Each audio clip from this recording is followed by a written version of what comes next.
마태복음 2장 10절과 11절입니다. 그들이 별을 보고 매우 크게 기뻐하더라.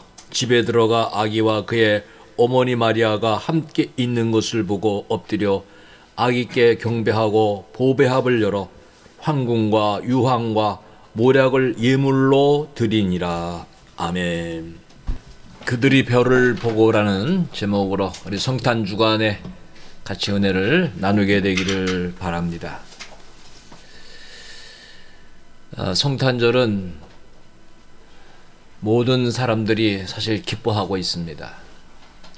교회를 다니는 사람이나 다니지 않는 사람들이 성탄절을 사실 굉장히 좋아합니다. 성탄절은 그 의미는 우리 예수님의 나심을 기뻐하고 축하하는 것입니다. 그런데 오늘의 성탄절은 조금 퇴색이 됐습니다. 성탄절을 통해서 세상이 더 기뻐합니다. 최상 매출이 오르고 가장 많은 인원들이 이 시간에 외부에서 즐거움을 만끽하는 날로 이렇게 성탄절이 지금 잘못 인식이 되고 있습니다. 그런 의미를 우리가 돌아보면서 성탄절은 바로 우리 아기 예수님께서 우리를 구원하시기 위해 이 땅에 오신 참으로 우리에게는 축복의 날이요, 또한 복된 날이고 또 기뻐해야 될 날임을 새기면서 오늘 말씀으로 같이 은혜를 나누게 되기를 바랍니다. 마태복음 2장의 내용은 예수님의 탄생에 대한 이야기가 나오고요, 동방 박사들의 경배를 기록하는 내용입니다. 제가 이제 설교를 해마다 이렇게 하다 보니까 저도 모르게 이번에는 이 설교를 해야 되겠다. 그래서 이 본문을 준비합니다. 그런데 이상한 습관이 생겼습니다. 제가 작년에도 이 본문을 통해서 여러분에게 설교를 했었습니다. 제 성경에는 몇 년도 며칠에 언제 설교했다라는 기록을 제가 꼭 남깁니다. 그래서 저는 하나님의 은혜는 참 저에게는 한결같이 오고 있다는 것을 느낍니다. 여러 말씀이 있는데 우리 성탄절에 이제 오늘도 예배를 드리고 24일도 또 예배를 드리고 25일도 또 우리가 예배를 드립니다만은 이제 그때그때의 말씀을 통해서 우리에게 주신 은혜가 또 있다라고 저는 믿습니다. 예수님의 그 탄생은 베들레헴에서 있었습니다만은 사실 이 베들레헴이라고 하는 지명은 처음에 야곱이 가장 사랑하는 아내 라헬이 죽어서 그 라헬의 무덤을 표시하기 위하여 기둥을 세웠던 장소입니다. 야곱에게는 베들레헴은 큰 슬픔의 장소입니다. 자기가 가장 사랑하는 아내가 죽었기 때문에 그 슬픔의 장소였습니다. 예수님은 이 슬픔의 장소에서 이제 생명의 장소로 이 장소를 바꾸셨습니다. 그래서 주님의 오심은 하나님을 믿는 모든 이스라엘의 영적 구원과 장차 다윗의 왕이야 왕권의 확립을 위해서 이곳에 오신 것입니다. 그래서 예루살렘이라고 하는 곳, 베들레헴이라고 하는 곳, 다 가까운 곳이죠. 그러나 우리 주님은 아주 작은 고을 베들레헴에 아주 미천하게 이 땅에서 오시게 됩니다. 그런데 이 베들레헴은 떡이라는 그런 뜻을 갖고 있습니다. 주님께서는 많은 사람들에게 생명의 양식이 되기 위하여 오셨음을 말씀하고 있습니다. 우리는 육의 양식을 먹지만 영의 양식이 되신 우리 예수님이 이제 직접 밝히신 말씀이 요한복음 6장 33절로 35절에 나와 있습니다. 예수님이 이렇게 말씀하십니다. 하나님의 떡은 하늘에서 내려 세상에 생명을 주는 것이니라. 자, 생명을 준다. 그러니까 사람들이 말하는 겁니다. 그들이 이르되 주여 이 떡을 항상 우리에게 주소서. 그러니 예수님 35절에 예수께서 이르시되 나는 생명의 떡이니. 분명히 자신을 생명의 떡으로 자신을 내어줄 것을 말씀하고 계셨습니다. 내게 오는 자는 결코 줄이지 아니할 터이요 나를 믿는 자는 영원히 목마르지 아니하리라. 여러분, 예수님께서 이렇게 아주 깊은 영적의 의미를 우리에게 주셨습니다. 자, 예수님께서 우리를 위하여 오시는데 생명을 주시기 위해서 오시는 이 성탄절인데 너무도 우리가 예수님과 관계없는 성탄절을 많이 이렇게 보내고 있습니다. 뭐 선물을 주고받는 것도 나쁜 건 아닙니다. 그런데 예수님이 없는 관계라면은 성탄의 의미가 퇴색되고 있습니다. 우리가 이 성탄절에 교회 중심으로 모여야 되는데 그렇지 못하는 오늘의 현실에 대하여 우리 그리스도인들은 다시 한번 우리 자신이 먼저 하나님을 향하는 그런 신앙의 자세를 가져야 될 줄 압니다. 오늘 본문에서는 이제 우리가 예수님의 오심에 대한 것이 나오는데 개혁주의 신앙을 가진 모든 교회들은 사도신경을 고백을 합니다. 우리도 예배 중에 이미 고백을 했습니다.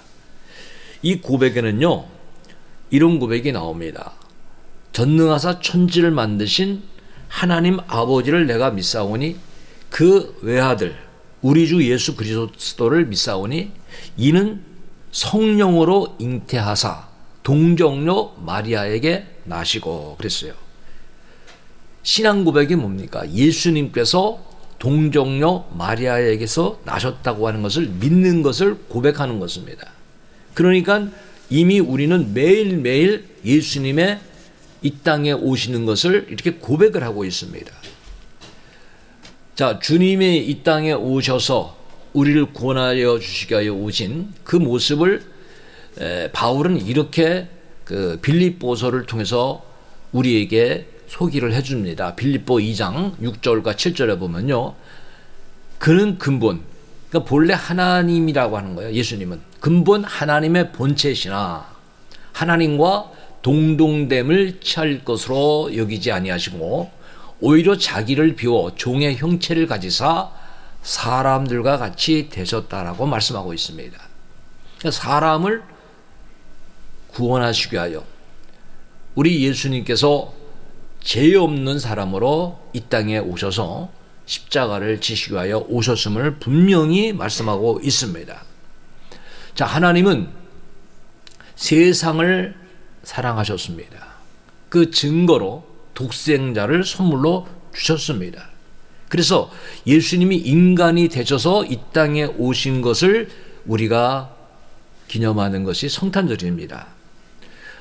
어떤 사람들은 이것을 우연한 것이 아니냐, 또 기독교를 만들기 위한 조작이 아니냐 이렇게 말하는 사람도 있을 것입니다. 이것에 대하여 성경은 하나님의 섭리는 이미 영원전부터 모든 것이 섭리 속에 이루어졌다 이런 것을 말씀하고 있습니다.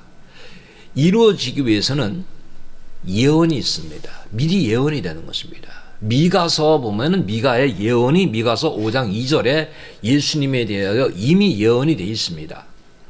베들레헴 에브라다야 너는 유다 족속 중에 작을지라도 이스라엘을 다스릴 자가 내게서 내게로 나올 것이라. 그는 자 누굽니까? 근본은 상고에 하나님 나라에 있다는 거죠. 영원하신 분이라 영원에 있는 이라고 분명히 예언이 되어 있습니다. 우리 예수님이 이 땅에 오셨을 때에 정치적인 상황은 좋지 않았습니다. 그래서 이 마태복음에 보면은 헤롯 왕 때에 유대 그 베들레헴 땅에 예수님이 탄생을 하십니다. 자, 이 탄생의 소식을 누가 제일 먼저 알아야 성경적인 원리로 우리가 맞겠습니까? 바로 하나님을 기다리는 백성들, 선택받은 백성들이 예수님께서 오심을 먼저 알아야 되는데 우리가 오늘 본문을 보면은 자, 주님의 탄생하신 것을 제일 먼저 경배하러 오는 자들이 동방으로부터 오는 박사들입니다. 이들은 이방인들입니다. 별을 연구하는 점성 학자들입니다. 이들이 헤롯 왕을 만날 수 있을 정도로 이들의 위치는 높은 위치라는 것을 알 수가 있는 것입니다. 자, 동방으로부터 별을 보고 예루살렘에 이르렀다. 예루살렘에 이르러 별이 잠시 보이지 않게 되었을 때에 분명히 유대인들은 아기 예수가 탄생한 것을 알 거라고 생각하여 이제 이 박사들이 이 헤롯과 그 예루살렘에 들려서 묻게 됩니다. 그래서 마태복음 2장 2절에 그런 내용이 나옵니다. 자, 유대인의 왕으로 나시니가 어디 계시냐? 우리가 동방에서 그의 별을 보고 그에게 경배하러 왔노라. 여기 묻는 말씀이 이런 거죠. 유대인의 왕으로 나시니가 어디 계시냐? 이 한마디에 헤롯 왕과 예루살렘 성이 소동이 일어납니다. 아니, 왕이 태어난다는 거예요. 지금 헤롯 왕이 있는데 왕이 태어난다. 새로운 역사가 일어날 것이다. 소동이 일어나는 것입니다. 우리의 생각에는 헤롯 왕만 소동할 것 같았지만 여러분, 짐작할 수가 있습니다. 정권이 바뀔 수도 있다. 물가가 폭등하는 소동이 일어납니다. 매점매석이 일어납니다. 사람들이 이파저파 갈라집니다. 수없는 일들이 일어나는 것입니다. 이 한마디에 상상을 초월한 소동이 예루살렘에 일어났던 것입니다. 자, 하나님의 백성이 아닌데 어떻게 먼 나라 이방인들이 이렇게 아기 예수가 탄생한 것을 먼저 알았을까? 하나님의 친백성, 선민이라고 한 자들은 오히려 무지하고 알지를 못하고 있었습니다. 우리가 이런 부분을 생각해 볼 때 신앙인들, 교회 안에 가까이 있는 자들은 하나님 앞에서 항상 겸허해야 한다 하는 것을 다시 한번 생각해 봅니다. 은혜의 자리에 가까이 있다고 해서 하나님의 뜻대로 굳건하게 서 있다는 자만심을 가져면 안 된다 하는 거예요. 그러니까 우리는 은혜의 자리에 가까이일수록 은혜 받는 것을 경홀히 해서는 안 된다. 직분을 가진 자라고 해서 다 경건하고 거룩한 자는 아닙니다. 그러나 직분이 있기에 우리가 오늘도 이 자리를 지키고 있지 않나 그런 생각도 합니다. 저도 이런 그 어려운 정황을 우리가 작년 올해 2년을 이렇게 팬데믹 상황 전 세계에 이렇게 말할 수 없는 유행병이 돌아서 어려운 상황을 지나지만은 그래도 이 시기에 교회를 지킬 수 있었던 것은 하나님께서 직분을 주셨기 때문에 지키고 있지 않나 그런 생각을 합니다. 여러분들 직분을 받은 것이 귀한 것입니다. 맡은 자가 맡은 일에 힘쓰게 되어 있습니다. 우리 교회가 이제 내년에는 더 기도해서 더 우리가 교회가 부흥돼서 이제 많은 일꾼을 세우는 교회로 전진을 해야 됩니다. 그러기 위해서 이 성탄의 의미를 우리가 잘 새겨야 됩니다. 만약에 그렇지 않으면은 선민이라고 했던 이스라엘 민족은 예수님의 오심을 모르고 오히려 이방인 동방의 박사들이 먼저 알게 됐습니다. 예수님은 이 부분에 대해서 마태복음 19장 30절에 이렇게 말씀하셨어요. 그러나 먼저 된 자로서 나중되고 나중된 자로서 먼저 될 자가 많으니라. 예수 오래 믿었다라고 자랑하면 안 돼요.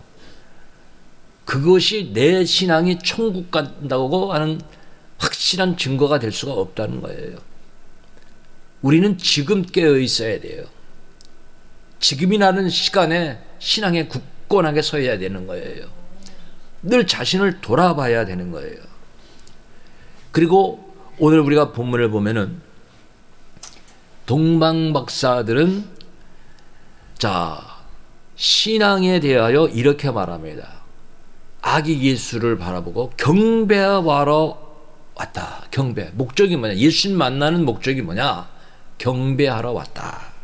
여러분, 박사들은 별을 보고 경배하러 왔습니다. 하나님께서 사람들을 부르시는 방법은 다 다릅니다. 동방의 박사들을 부르시는 하나님의 섭리가 있었습니다. 우리 각자가 다릅니다. 저희 어렸을 때는 교회에서 성경학교를 하면은 과자나 이런 걸 주면 아이들이 그걸 먹으러 옵니다. 과자 먹으러 왔다가 예수 믿고 또 남자친구들은 여자친구를 사귀려고 왔다가 또 예수 믿습니다. 각각 방법은 다릅니다.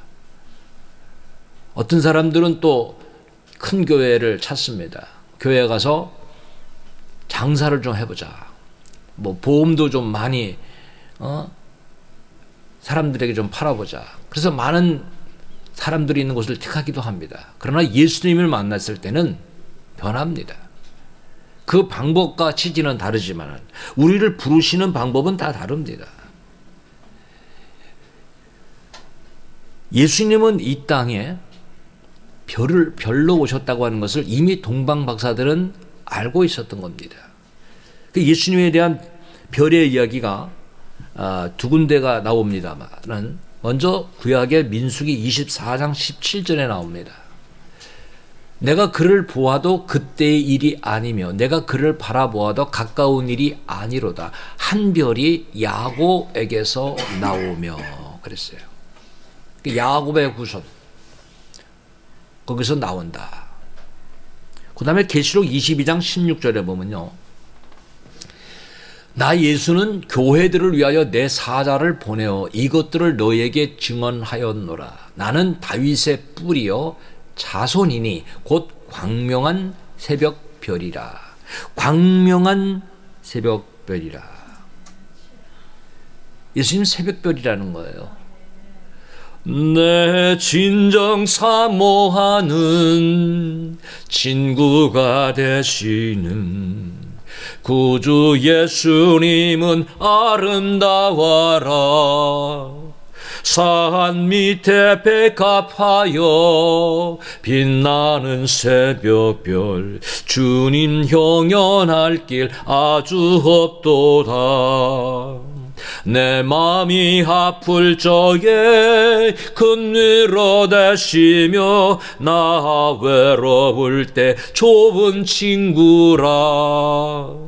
주는 저 산 밑에 백합 빛나는 새벽별 이 땅 위에 비길 것이 없도다.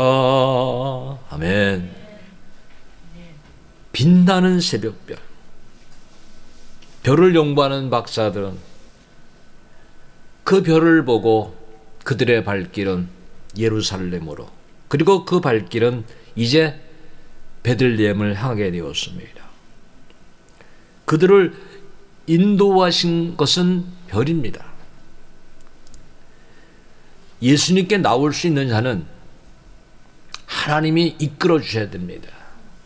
육신적으로 사람을 데려다 놓을 수는 있습니다. 교회에 잠깐 교회에서 교인인 척하게 할 수도 있습니다.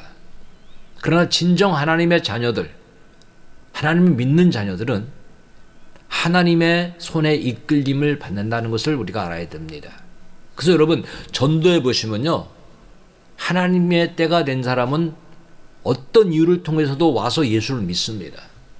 그러나 때가 되지 않으면 왔다가도 돌아갑니다. 그것을 예수님께서 요한복음 6장 44절에서 말씀해서 이렇게 하셨습니다. 나를 보내신 아버지께서 이끌지 아니하시면 아무도 내게 올 수 없으니 오는 그를 내가 마지막 날에 다시 살리리라. 할렐루야. 아버지께서 이끌지 아니하시면, 죽으라고 교회로 이끄는데 자꾸 뛰쳐나가는 사람도 있어요. 여러분, 우리는 끝까지 인내하면서 기도하면서 하나님께 이끌어 가야 되지만은 하나님이 택하시면요 반드시 어느 날 깨지고 주 앞에 돌아온다고 하는 것입니다. 그래서 우리는 날마다 하나님의 임재를 위해서 기도해야 됩니다. 하나님의 은택을 받기 위하여 은혜의 보좌 앞에 나가기 위해서 우리 모두는 힘써야 되는 것입니다. 여러분, 어제의 은혜, 오늘의 은혜, 내일의 은혜가 다릅니다. 히브리서 4장 16절이 그런 말씀을 주고 있습니다. 그러므로 우리가 긍휼하심을 받고 때를 따라 돕는 은혜를 얻기 위하여 은혜의 보좌 앞에 담대히 나아갈 것이니라. 여기 말씀하고 있죠. 때를 따라 돕는 은혜를 받기 위하여 은혜의 보좌 앞에 담대히 나아갈 것이라. 오늘의 은혜가 있다고 하는 거예요. 박사들이 예수님을 찾은 이유가 목적이 경배라고 그랬습니다. 여러분, 우리가 예수님을 찾는 이유가 경배가 돼야 돼요. 시편 95편 6절에도 분명히 말씀하고 있어요. 오라 우리가 굽혀 경배하며 우리를 지으신 요 앞에 무릎을 꿇자. 지금 경배가 가장 큰 목적이에요. 예수님의 탄생의 소식을 들은 헤롯 왕과 예루살렘 성이 소동이 일어났죠. 그런데 이 당시에 헤롯 왕은 통치 말년입니다. 사람들이 얼마나 자기가 통치할지를 모릅니다. 그러나 당시에 헤롯의 그 왕의 나이는 70세였습니다. 결코 작지 않은. 그때 70세면 지금으로 말하면 한 90세라고 봐도 틀림이 없을 겁니다. 폭군입니다. 그는 얼마나 정치적인 집권력이 강한가 하면은 자기 왕권을 공격하기 위하여 자신의 두 아들을 죽입니다. 왕을 세워야 되는데 자신의 아들을 죽여버리고 자기가 계속 집권합니다. 그리고 유대인의 환심을 사기 위해서 파괴되었던 성전을 새로이 건축하고 많은 계획을 하는 책략가입니다. 자, 헤롯 왕과 예루살렘 성에 소동이 있었지만은 집권력이 강한 그는 자신의 왕권의 위협당함을 느꼈기에 아주 불안한 그런 가운데 이제 자기도 메시아가 오면은 경배하겠다고 하고 있다는 그런 거짓말을 하면서 박사들을 대하게 됩니다. 여러분, 우리는 오늘 이 본문을 보면서 이런 생각을 해야 됩니다. 왜 유대인들은 예수님이 오신다는 것을 아무도 준비하지 않았을까 하는 겁니다. 지금 우리가 그런 겁니다. 예수님의 재림이 언젠가는 일어날 것이다. 언젠간 우리가 천국 가겠지, 그냥 막연한 그런 어떤 생각에 하나님을 믿는 경우가 있습니다. 기도를 하고도 이 기도가 응답이 될까 안 될까, 그렇게 그 기도의 응답에 생각하지 않습니다. 제가 지난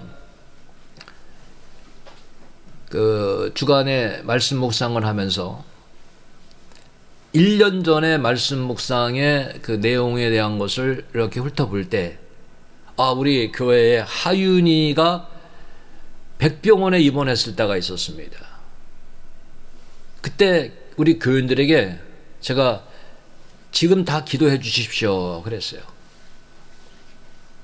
부고환염이라고 해서 고환이 갑자기 엄청 커졌습니다. 빨개가지고 아주 고통을 느꼈습니다. 심한 염증으로 인해서. 그래서 우리 성도들이 그때 잠시 기도했습니다. 다 같이 어디 있든지 이 시간 기도합시다. 그런데 생각해 보니까 하나님께서 응답해 주셔서 그 뒤로 어린아이가요 얼마나 잘 놀고 유치원도 오늘 씩씩하게 다니는지 모릅니다. 분명히 우리가요 합심으로 기도하면 응답해 주신다. 그 믿음이 있어야 돼요. 예수님께서요 다시 오시는 것을 여러분 우리는 항상 마음에 둬야 됩니다. 주님 어서 다시 오시옵소서라고 하는 주님을 기다리는 그 신앙에 우리는 다시 서야 됩니다. 우리는 그래서 이 예루살렘 성이 소동한 일부 중에는 메시아를 기다릴 준비가 되지 않아서 두려워하는 자도 있는 것입니다. 예수님은 여기에 대해서 마태복음 24장 44절에 우리들에게 주시는 교훈입니다. 같이 읽겠습니다. 이러므로 너희도 준비하고 있으라. 생각하지 않은 데 인자가 오리라. 여러분, 주님이 우리가 생각하지 않는 시간에 오신다는 것입니다. 우리 첫 번째 찬양, 내가 만민 중에, 우리 찬양 들으시고 계속해서 말씀을 듣겠습니다.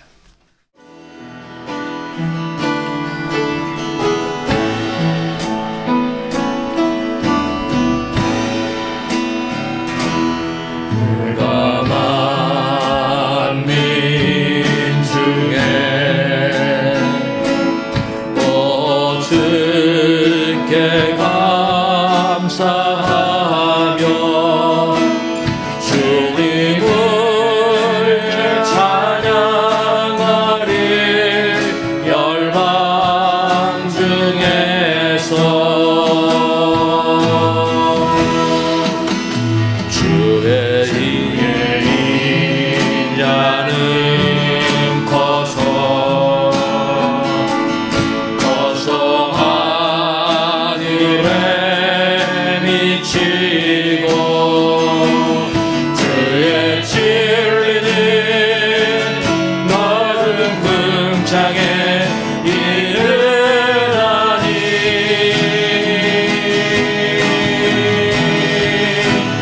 하늘 위에 주님 높이 들리며 주의 영광을 온 세계 위에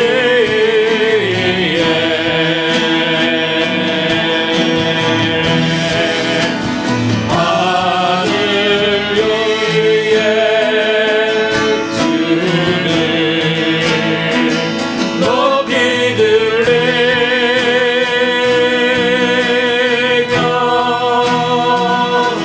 주의 영광을 온 세계 위에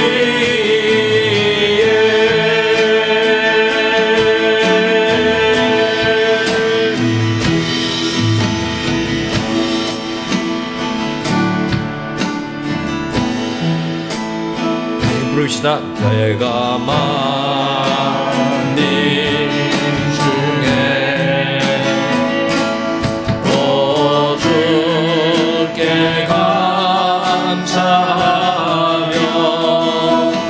주님을 찬양하리. 열방 중에서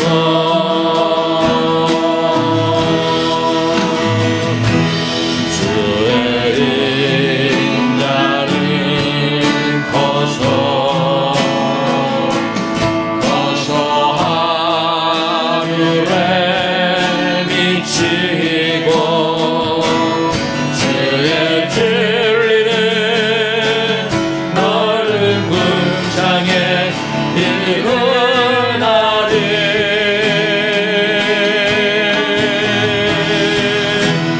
하늘 위에 주님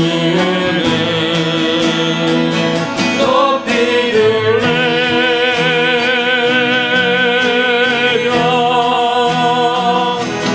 주의 영광을 온 세계 위에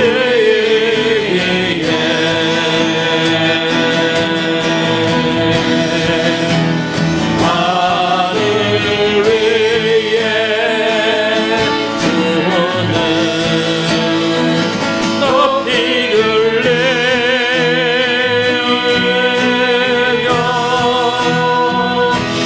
주의 영광을 온 세계 위에.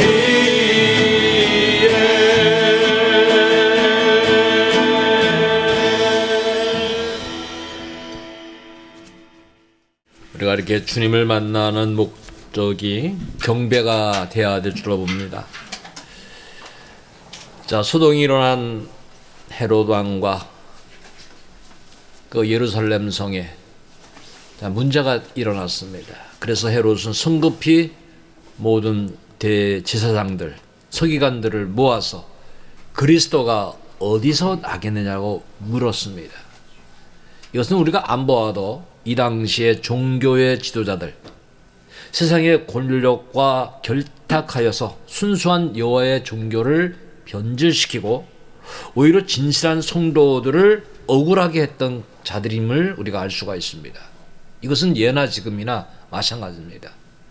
정말 하나님의 말씀을 온전히 핍박을 당해도 바로 증거해야 되는데 그렇지 못하는 바로 권력과 결탁한 자들이 있습니다. 그들 또한 마태복음 2장 6절에 이런 말씀을 찾아서 전해줍니다. 또 유대 땅 베들레헴아 너는 유다 고을 중에 가장 작지 아니하도다. 내게서 한 다스리는 자가 나와서 내 백성 이스라엘의 목자가 되리라 하였음이니라. 헤롯이 이제 책략가라고 그러죠. 그래서 헤롯은 박사들을 가만히 불러서 그들을 염탐군으로 사용하고자 하는 생각으로 겉과 속이 다른 이야기를 합니다. 그 내용이 마태복음 2장 7절과 8절에 나와 있습니다. 이에 헤롯이 가만히 박사들을 불러 별이 나타난 때를 자세히 묻고, 자 이제 말하는 거죠. 베들레헴으로 가서 아기에 대하여 자세히 알아보고 만약에 아기를 찾거든 내게 와서 고하여 주라, 알려주라. 그러면 나도 가서 그에게 경배하리라. 그런 거짓을 행하게 되는 것입니다. 여러분, 거짓과 진실의 차이 쉽게 구별이 안 됩니다. 정말 박사들이 이 말을 그대로 믿은 겁니다. 그리고 박사들은 이제 베들레헴을 향하여 갑니다. 그래서 그 내용이 마태복음 2장 9절 10절에 나옵니다. 박사들이 왕의 말을 듣고 갈새 동방에서 보던 그 별이 또 나타납니다. 문득 나타납니다. 안 보였던 별이 문득 나타나서 인도하여 가다가 아기 있는 곳 위에 머물러 서 있는지라. 이 별을 보고 너무 기뻐한 겁니다. 크게 기뻐하고 기뻐하더라. 여러분, 빛으로 오신 예수님 믿습니까? 이 빛에 대하여 기쁨을 가져야 됩니다. 어두운 세상에 빛으로 오신 주님, 요한복음 1장 9절에 참빛 세상에 와서 각 사람에게 비추는 빛이 있었더니 주님은 빛이에요. 세례 요한은 늘 빛을 예비하는 자라 그랬어요. 다시 오는 주님을 예비하는 자.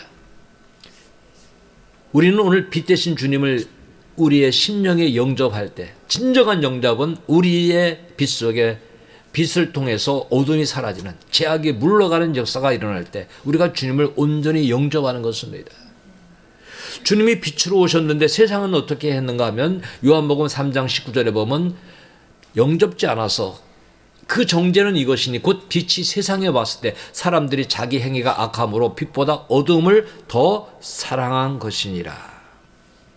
여러분, 빛을 영접하는, 우리 주님을 영접하는, 어떤 사람이 그런 이야기를 하더라고요. 그 교회의 예배의 수준을 보려면은 예배를 드릴 때 성도들 이렇게 보면은 정말 예배를 드리는 교인이 있고, 요즘에 여러분 그 지하철을 타보면 알죠. 약 90%가 핸드폰만 만지고 있잖아요. 그러니까 예배를 잘 못 드리는 교인들의 특징은 가면은 예배를 드리러 왔는지 핸드폰을 보러 왔는지 막 헷갈릴 정도로 그런데요. 그러니까 저는 여러분에게 여러분이 중심이 하나님께 드린 가장 저는 은혜로운 예배를 드리는 자들 보면 아멘 하면서 이렇게 좀 중요한 말씀은 좀 메모도 하고 이런 분들, 그리고 정말 은혜로운 교회는 다음 주에 기도할 때 그 전주의 기도 내용을 기도하고, 그리고 몇 주 뒤에 보면 그 내용에 대하여 또 실천했던 이런 내용들을 보게 될 때 이게 은혜가 계속 지속적이구나. 그런데 아쉬운 것은 이번 주에 설교했는데 그것이 하나도 우리 생활 속에 적용이 안 될 때 안타깝습니다. 제가 수요일에도 그런 말씀 드렸는데요. 지금은 고인이지만 이중표 목사님, 그 한신교회에 아주 우리에게 오늘도 참 좋은 교훈을 남겨주신 목사님이 설교하는 주제에 3가지 기준이 있답니다. 여러분, 설교를 그분은 이렇게 말했어요. 설교는 들려지는 하나님의 말씀이다. 믿습니까? 믿음이 그냥 잘하는 것이 아니라 하나님 말씀을 들을 때 잘한다는 것입니다. 뭐 다른 많은 이야기도 있지만 예수님에 대한 이야기죠. 예수 그리스도의 말씀을 들어야 믿음이 살아나는데 그분은 늘 설교의 3가지를 기준으로 한답니다. 첫 번째가 뭐냐면 본문에 충실했느냐. 그러니까 본문과 관계된 설교를 내가 준비했느냐. 두 번째는 이 말씀이 잘 증거되기 위하여 이 말씀을 놓고 내가 성령의 임재를 기도했느냐. 그러니까 첫 번째, 두 번째, 세 번째는 뭐냐면 이 말씀대로 성도들이 신앙생활로 바로 서기 위하여 내가 바로 증거했느냐 하는 겁니다. 여러분들이 그렇게 기도해야 되고요. 여러분들도 그렇게 실천해야 됩니다. 그렇죠. 설교자가 본문을 충실하게 준비해서 그리고 성령의 은혜가 있고 그리고 그 말씀을 듣고 내가 무언가를 실천을 해야 되는 겁니다. 제가 오늘 제목을 여러분에게 소개된 게 그들이 별을 보고 이방인들이 별을 보고 예수님을 찾은 거예요. 우리는 세상에서 뭐가 돼야 됩니까? 별이 돼야 돼요. 빛이 돼야 돼요. 소아시아 교회에도 주님은 7 교회에 별을 붙잡고 계시다. 목사들을 별로 이렇게 말하는 단어가 나옵니다. 교회에서 스타, 세상 말하는 스타가 아니라 예수님의 빛을 발하는 종이더라. 우리는 세상에서 주님의 빛을 발하는 그리스도의 사람이 되어야 된다고 하는 것입니다. 자, 이 별을 보고 박사들은 너무 기뻐해서 어떻게 합니까? 마태복음 2장 11절에 보면 집에 들어가 아기와 그의 어머니 마리아가 함께 있는 것을 보고 이미 탄생되었죠. 보고 엎드려 아기께 경배하고. 자, 동방에서 온 박사들 상당히 지위가 높은 자들이지만 그 정말 남루한 그 허름한 그 장소지만은 그들은 이분이 바로 메시아라는 것을 알아보고 거기에서 경배를 하죠. 꿇어 엎드려 경배하고 그리고 가져온 보배합을 열어서 황금과 유황과 모략을 예물로 아기 예수님께 드렸습니다. 아기 예수님을 경배하러 왔습니다. 자, 황금, 왕권을 의미합니다. 예수님은 영원한 왕이시다. 유황은 예수님의 신성 거룩하신 분이다. 그리고 모략, 예수님의 순환과 죽음을 의미하는 정성스러운 예물을 드렸습니다. 오직 경배가 목적입니다. 무엇 하나 구하는 게 없습니다. 우리가 예수 믿는 이유가 무엇인가를 여기에서 한번 생각해 봐야 됩니다. 나는 정말 하나님을 믿고 예수님을 믿으려고 나왔느냐? 아니면은 출세하기 위해서, 성공하기 위해서, 권세를 얻고 재물을 얻기 위해서, 건강을 얻고 또 자신의 소원을 이루기 위해서 또 자신의 목표를 이루기 위해서 오늘 교회에 나왔지 않은가. 그러니까 어떤 사람들의 다 목표가 있어요. 그 목표를 나쁘다고 말하는 것이 아니에요. 여러분, 그 목표 위에 우리 하나님을 경외하는 이게 가장 큰 목적이 되어야 된다는 것입니다. 믿습니까? 그러니까 우리는 예수님께 경배했다. 우리는 누구 한 분으로 만족할 수 있는 겁니까? 예수님만으로. 여러분, 예수님만으로 만족할 수 있는 성도가 되기를 주님의 이름으로 축복합니다. 그러니까 우리는 예수님을 바라볼 때 기뻐할 수 있어야 됩니다. 지금 이 목자들의 경배가 그런 것입니다. 귀중한 보배합을 열었습니다. 귀중한 보배합을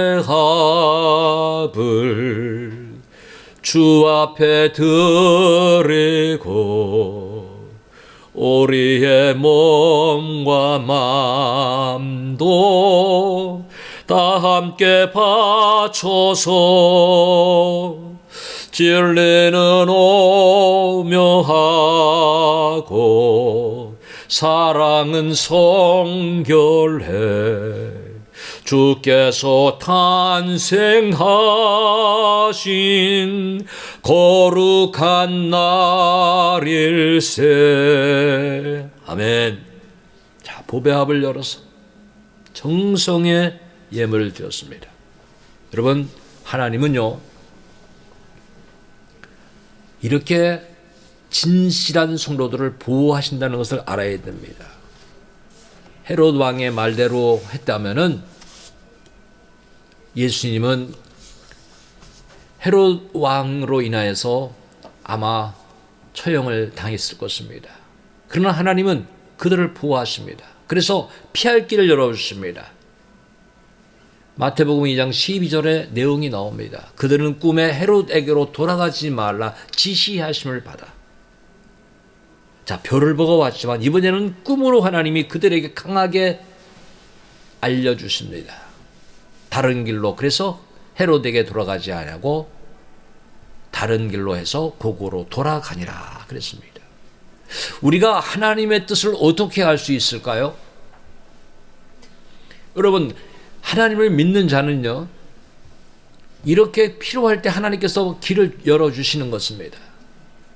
그래서 우리가 성경을 열심히 읽어야 됩니다.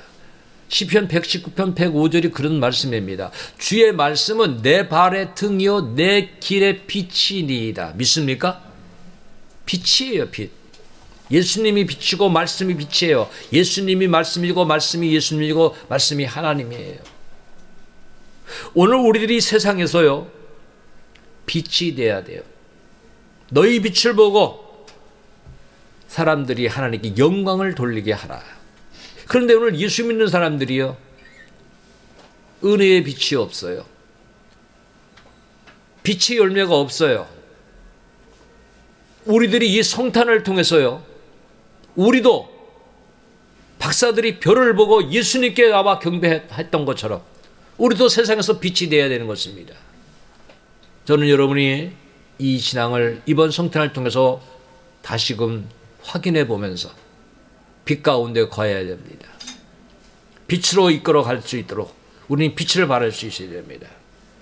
오늘 우리 두 번째 찬양 예수 우리 왕이요, 이 찬양을 우리 함께 드리시고 드린 다음에 제가 기도드리겠습니다.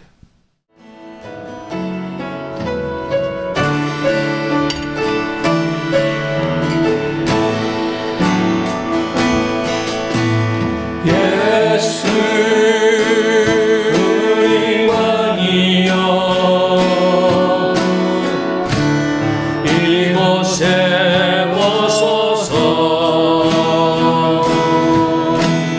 보좌로 주여 임하사 찬양을 받아 주소서. 주님을 찬양하오니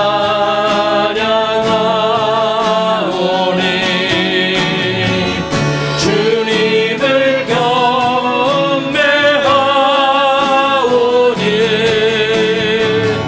왕이신 예수여 오셔서 자정하사 다스리소서.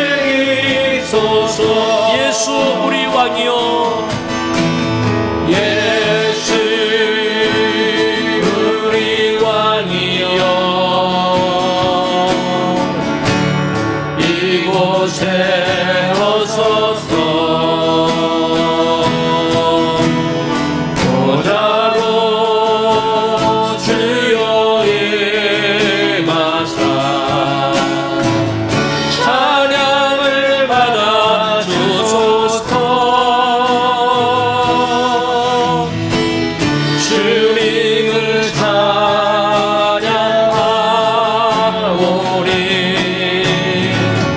주님을 경배하오니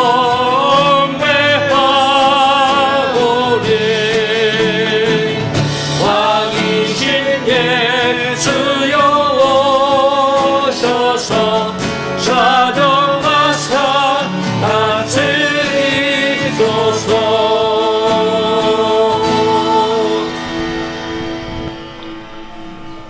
거룩하신 하나님, 우리를 사랑하시고 우리를 구원하기 위하여 아기 예수님을 우리 땅 작은 고을 베들레헴에 보내주셔서 우리에게 영원한 생명의 소망을 주심을 감사드리옵나이다. 이제 별을 따라 우리 아기 예수를 만나게 된 박사들처럼 오늘도 우리는 빛으로 오신 주님을 영접하며 우리도 빛 가운데 거하며 빛을 바라며 세상에서 빛으로 살아서 많은 자를 주님께로 인도하는 주님의 자녀들 되게 하여 주시옵소서. 이 성탄을 계해서 더욱 주님 앞에 감사하며 주님을 기뻐하며 주님의 영광 위에 살아가는 우리 모두가 되게 하여 주시옵소서. 이 죄악이 많은 세상, 어둠이 많은 세상, 아버지의 앞길을 예측할 수 없는 세상에서 우리 빛 대신 주님을 영접하며 그 빛을 발하여 수많은 자들이 주 앞에 돌아오는 귀한 역사가 일어나도록 이 성탄절 주간을 하나님께서 크신 은혜로 함께하여 주시옵소서. 모든 앞길을 지켜주실 것을 믿습니다. 예수님의 이름으로 기도하옵나이다. 아멘.